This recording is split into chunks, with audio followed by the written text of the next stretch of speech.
Assalamualaikum warahmatullahi wabarakatuh. Jadi untuk video kali ni cikgu akan cerita tentang kita haid saja.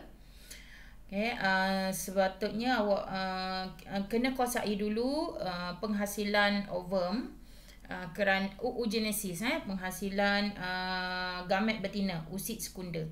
Okay, kita haid ia melibatkan pembentukan usid sekunda. Maksudnya daripada senang cerita, yang ni tentang pembentukan usid ni, yang betul-betul usid ni saya akan cerita dalam bab oogenesis. Okay, tapi usid sekunda ni dalam ovari sebenarnya bukannya terus siap jadi ovum dah.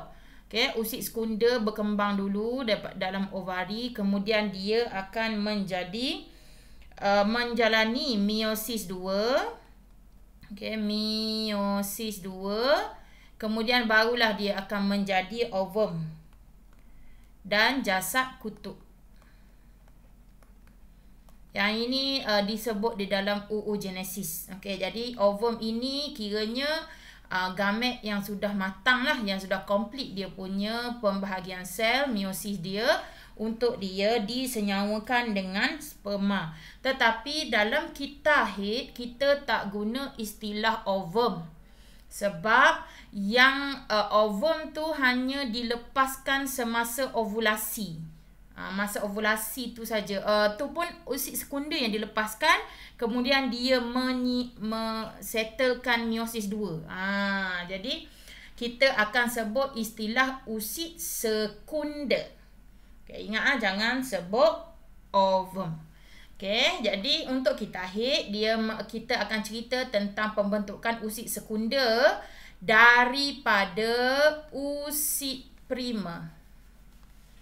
Prima first kan. Okay, prima yang kurang matang sikit, kemudian dia akan berkembang menjadi usid sekunda di dalam ovari. Okay, yang itu kita nak cerita tentang kita haid. Dan yang kedua ialah perubahan ketebalan dinding endometrium. Dinding endometrium tu dinding di dalam uterus lah, uterus ataupun rahim. Okay, ada masa dalam kita haid ni, ada masa dia terurai, jadi nipis, jadi luruh.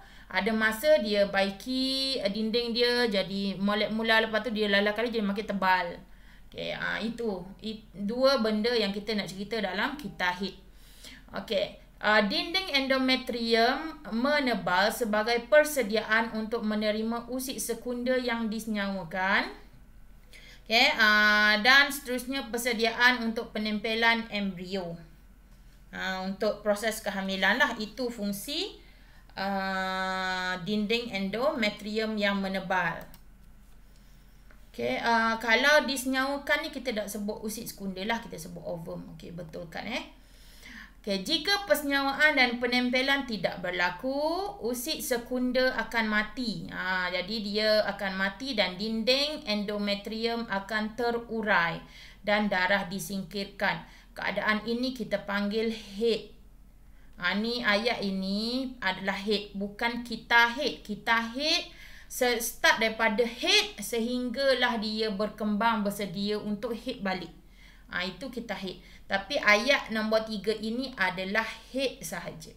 Okay, satu kita haid antara 28 hingga 30 hari yang normal. Okay, bergantung ini adalah yang biasalah, yang biasa. Okay, kita akan terus pergi kepada apa yang berlaku di dalam kita haid. Okay, memula kenal dulu graf ini. Okay, awak tengok daripada hari pertama sehingga hari ke-28.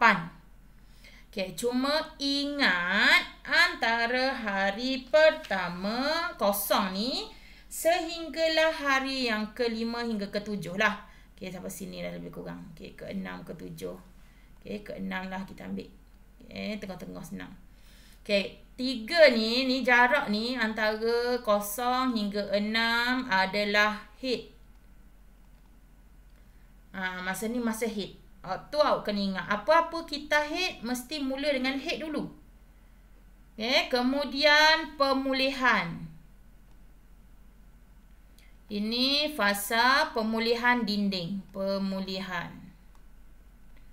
Ni cikgu saja guna perkataan ayat-ayat ni supaya awak boleh ingat awak boleh bayangkan apa yang berlaku. Okey, kemudian hari yang ke-14. Hari ke-14 ovulasi. Ni usit sekunda keluar ataupun dibebaskan.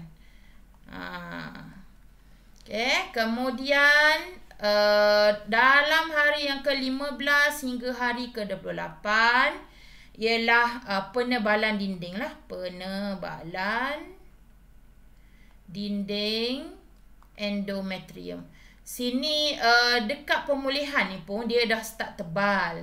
Cuma dia taklah setebal di hari ke-15 hingga hari 28 ni. Sebab dia nak pulihkan dulu dinding yang sudah terurai semasa haid. Okay, jadi sini dia pulihkan dulu. Okay, kalau awak tengok gitu, kita ada 4 hormon yang terlibat di dalam kita haid. Okay, saya start dengan ni dulu. Okay, ada hipotalamus di otak. Okay, hipotalamus di otak. Okay, sebelum saya cerita pasal ni lah, pasal hormon-hormon ni. Okay, hipotalamus di otak, dia merembeskan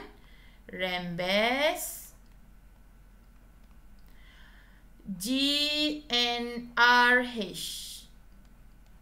Okay, gonadotropin releasing hormone. Okay, tak apalah cikgu tulis. Malah nak tulis.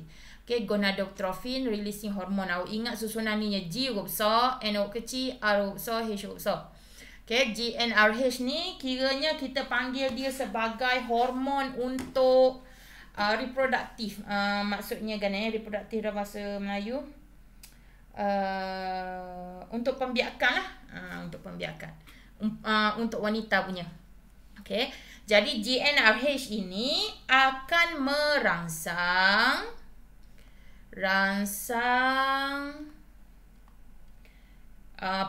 pituitari, kelenjar pituitari.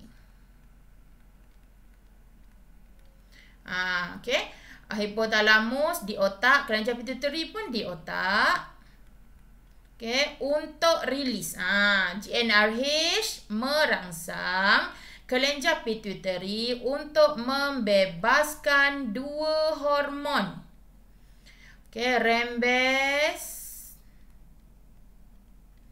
2 hormon iaitu FSH dan LH. Bukanlah dia bebaskan banyak serentak. Dia memang ini adalah pada permulaan masa fasa haid ni. Ni masa haid.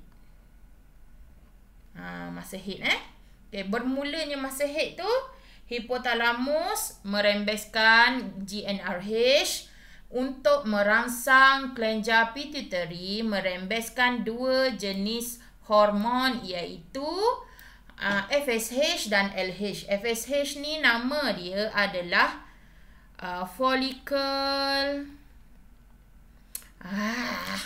Ni gerang ni kalau bahagian nulis ni. Kejap.